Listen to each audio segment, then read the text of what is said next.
नमस्कार। ज्ञान गोष्ठी सत्संग में एक बार फिर मैं दिव्या दुबे आप सभी का स्वागत करती हूँ। आज हम सत्संग करेंगे भगवान के नाम महात्म्य का। प्रभु का नाम प्रभु से भी बड़ा है। कहते हैं ना, राम से बड़ा राम का नाम। तो ये जो नाम महाराज है उनका इतना अधिक महत्व है हमारे जीवन में। तुलसीदास जी ने रामचरितमानस में बालकांड में एक चौपाई लिखी है, भाई कुभाई अनख आलसहूँ, नाम जपत मंगल दिसितसहूँ। भाई कुभाई अर्थात अच्छे मन से या बुरे भाव से, क्रोध करके या आलस्य करके, किसी भी प्रकार से भगवान का नाम स्मरण दसों दिशाओं में कल्याण ही करता है। 4 प्रकार के युग है, सत्य युग, त्रेता, द्वापर और कलयुग। पहले सतयुग में ध्यान से, त्रेता में यज्ञ से और द्वापर में पूजन पाठ आदि करके भगवान प्रसन्न किए जाते थे। परंतु ये कलयुग है। कलि केवल मलमूल मलीना, पाप पयोनिधि जन मन मीना। कलयुग जो है पापों का मूल है। इसमें हमारा मन जैसे जल में मछली रहती है वैसे बना हुआ है। अर्थात जैसे मछली कभी बिना पानी के रह ही नहीं सकती, वैसे ही इस कलयुग में बिना पाप के मनुष्य रह ही नहीं सकता। पहले के तीनों युग में मानसिक पाप का भी दोष लगता था। अगर मन से किसी के लिए बुरा सोचा जाए तो उसका भी पाप लगता था।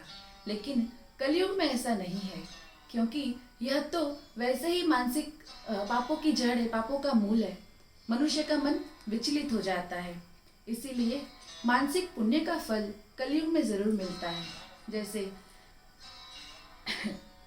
उदाहरण के लिए, अगर हम इच्छा करें भगवान को स्वर्ण सिंहासन पर बिठाने की, परंतु परिस्थितिवश हम स्वर्ण सिंहासन नहीं ला सकते या नहीं खरीद सकते, तो मानसिक पूजा से हम उन्हें अर्पण कर सकते हैं। मानसिक पूजा का सर्वोत्तम फल मिलता है।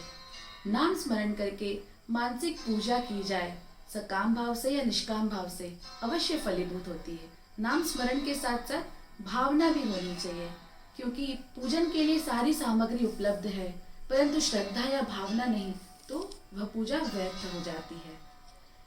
पुराणों में ऐसे कई उदाहरण हैं जिन्हें भगवान के नाम स्मरण करके ही मोक्ष की प्राप्ति हुई है। जिसमें गजेंद्र मोक्ष की कथा तो सभी को पता है, सब जानते हैं कि एक हाथी ने भी भगवान का स्मरण किया तो उसे भी मुक्ति मिली। ऐसे ही कई अधम जाति के लोग थे, जैसे शबरी जी, जिन्हें भगवान की प्रिय भक्ति मिली और मोक्ष प्राप्त हुआ। श्रीमद् भागवत जी में भी कथा आती है भक्त प्रहलाद की, जिसने बचपन में ही श्री हरि की भक्ति प्राप्त की थी। आज नृसिंह जयंती है। नृसिंह भगवान का जन्म आज के दिन हुआ था, इसीलिए संक्षिप्त में यह कथा मैं बताना चाहती हूँ। वैसे तो हम सभी प्रहलाद की कथा जानते हैं। कयाधु माता के पुत्र एवं हिरण्यकशिपु जैसा राक्षस, ऐसा पिता था प्रहलाद का। भक्त प्रहलाद, जिन्होंने बचपन से ही श्री हरि की भक्ति प्राप्त की, पुत्र की हरि भक्ति देखकर हमेशा हिरण्यकशिपु क्रोधित रहते थे।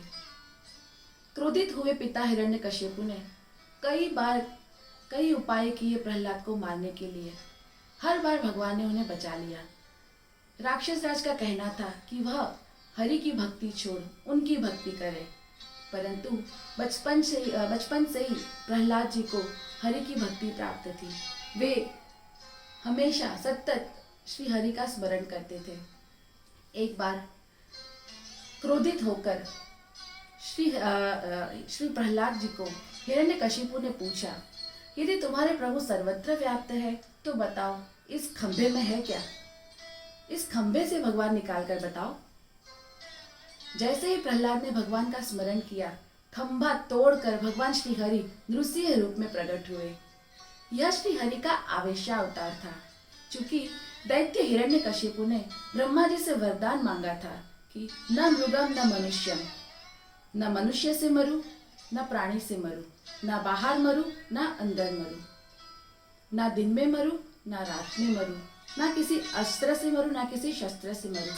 इस कारण भगवान ने ऐसा रौद्र स्वरूप धारण किया, ना अंदर मरूं ना बाहर मरूं, इसलिए दरवाजे की चौखट पर बैठकर श्री नृसिंह भगवान ने राक्षस राज हिरण्यकशिपु का अपने नाखून से छाती फाड़कर वध किया, नौहर से उसका वध कर दिया और अपने प्रहलाद को प्रसन्न होकर भक्ति का वरदान दिया।